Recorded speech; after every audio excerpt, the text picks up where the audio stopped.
બાળકો હવે ઘરના આંગણે પણ સુરક્ષિત નથી, આ સવાલ થઈ રહ્યો છે। સુપર પ્રાઇમ ટાઈમમાં હવેનો મુદ્દો એ જ છે, આદમખોરનો આતંક।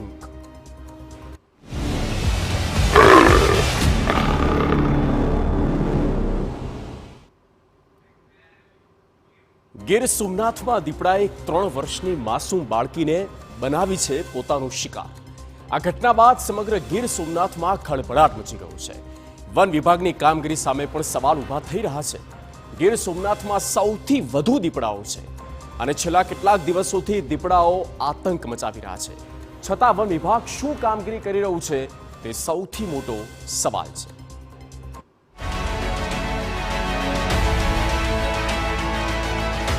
આદમખોર દીપડાનો આતંક, 3 વર્ષની બાળકીને બનાવી શિકાર।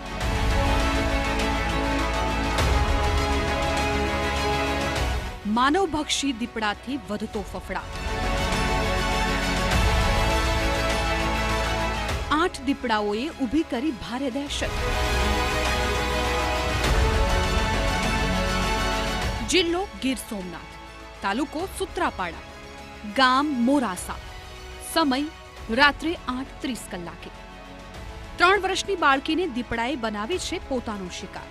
3 વર્ષની બાળકી ઘરની બહાર હાથ ધોઈ રહી હતી ત્યારે માનવભક્ષી દીપડો તેને ઉપાડી ગયો, જે બાદ આજે સવારે બાળકીના લોહીના ધબ્બાવાળા કપડાં અને મૃતદેહના અવશેષો મળી આવ્યા।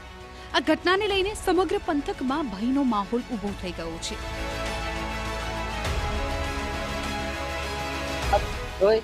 ધોતી તેને દીપડો આવી ને બોસી પકડીને સીધો બહાર નીકળી ગયો। અમે દોડ્યા પણ હાથમાં ન આવેલું। પછી દૂર જતા દૂર જ્યાં ત્યાં એનો પાછળની સોણી મળી। પછી થોડા ખાલા જે એનું ખૂન મળ્યું। પછી વિભાગને કેટલા વાગે તમે જાણ કરી છે?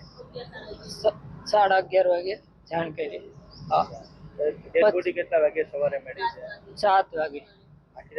આખી રાત શોધ કરી। ગીર સોમનાથ જિલ્લામાં હાલ દીપડાઓ ખૂબ જ આતંક મચાવી રહ્યા છે। હાલ સમગ્ર પંથકમાં 7 થી 8 દીપડાઓએ દહેશત ઊભી કરી છે। આ ઘટના બાદ લોકો ફફડી રહ્યા છે, કારણ કે હવે દીપડો માનવભક્ષી બની ગયો છે। એ એકદમ કરુણ અને બહુ ભયંકર બન્યો છે। એનું કારણ કે અમારા ગામની અંદર આ દીપડા 7 થી 8 દીપડા છે। આ જે માણસ ભક્ષી છે એ આ પહેલો બનાવ છે અને આ જે કરુણમાં કરુણ જે આ જે ખરેખર જે બન્યો છે એ દીકરીના જે જોઈએ એના જે એનું જો જોઈએ તો પોણા ભાગની તો એ ખાઈ ગયો છે દીકરી। અને ફોરેસ્ટવાળાને એ લોકો રાત્રે જ આવ્યા હતા અને આ લોકો ગામમાંથી જે કુટુંબના હતા એ બધા વ્યવસ્થિત રીતે ગોતતા હતા અને શેઠ સુધી એની છે ને ગોતવામાં મદદ। ગીર સોમનાથ જિલ્લામાં દીપડાઓનો ત્રાસ સતત વધી રહ્યો છે। 12 એપ્રિલે તાલાલાની સોમનાથ સોસાયટીમાં રાત્રિ દરમિયાન દીપડો શિકારની શોધમાં આવી ચડ્યો હતો। સોસાયટીના સીસીટીવીમાં કેદ થયેલા દ્રશ્યોમાં દીપડો એક મકાન પાસે સૂતેલા કૂતરાનો શિકાર કરતો જોવા મળ્યો હતો।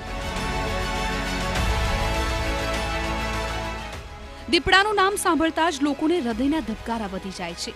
દીપડો એવું પ્રાણી છે કે તેને ભૂખ લાગી હોય કે ન લાગી હોય, તેની સામે જે પણ આવે છે તેના પર હુમલો કરે છે। ત્યારે હવે પ્રશ્ન એ છે કે દીપડો માણસો પર કેમ હુમલો કરે છે? હકીકતમાં દીપડો શિકારની શોધમાં વસ્તીવાળા વિસ્તારોમાં જાય છે, પરંતુ ત્યાં માણસોને જોઈને તે ડરી જાય છે અને પછી હુમલો કરે છે। જ્યારે દીપડો કોઈ માણસ કે પ્રાણી પર હુમલો કરે છે ત્યારે તે પહેલા ગરદન પર હુમલો કરે છે। જો દીપડો કોઈ પણ વ્યક્તિનું ગળું મજબૂતાઈથી પકડી લે તો તે વ્યક્તિ માટે બચવું મુશ્કેલ માનવામાં આવે છે। આ કિસ્સામાં પણ એવું જ થયું। બાળકીને ગરદનથી પકડીને દીપડો ભાગી ગયો। ગીર સોમનાથમાં હાલ દીપડાઓની સંખ્યા સતત વધી રહી છે। જૂનાગઢ બાદ સમગ્ર રાજ્યમાં સૌથી વધુ દીપડાઓ હાલ ગીર સોમનાથમાં જ છે, જેના કારણે દીપડાઓ શિકારની શોધ માટે માનવ વસ્તીમાં આવી રહ્યા છે અને આવી ઘટનાઓ બની રહી છે। હાલ વન વિભાગે દીપડાને શોધવા માટે પાંજરાઓ ગોઠવી દીધા છે અને માનવભક્ષી દીપડાની શોધ શરૂ કરી છે। દીપડાઓની વધતી સંખ્યા: જૂનાગઢ 578, ગીર સોમનાથ 278, દાહોદ 200, પંચમહાલ 119, છોટાઉદેપુર 111, ભરૂચ 105, અમરેલી 105, સુરત 104। ગીર સોમનાથમાં હાલ 278 કરતાં વધુ દીપડાઓ છે. શિકારની શોધમાં હવે દીપડાઓ જંગલ છોડી માનવ વસ્તીમાં ઘૂસી રહ્યા છે.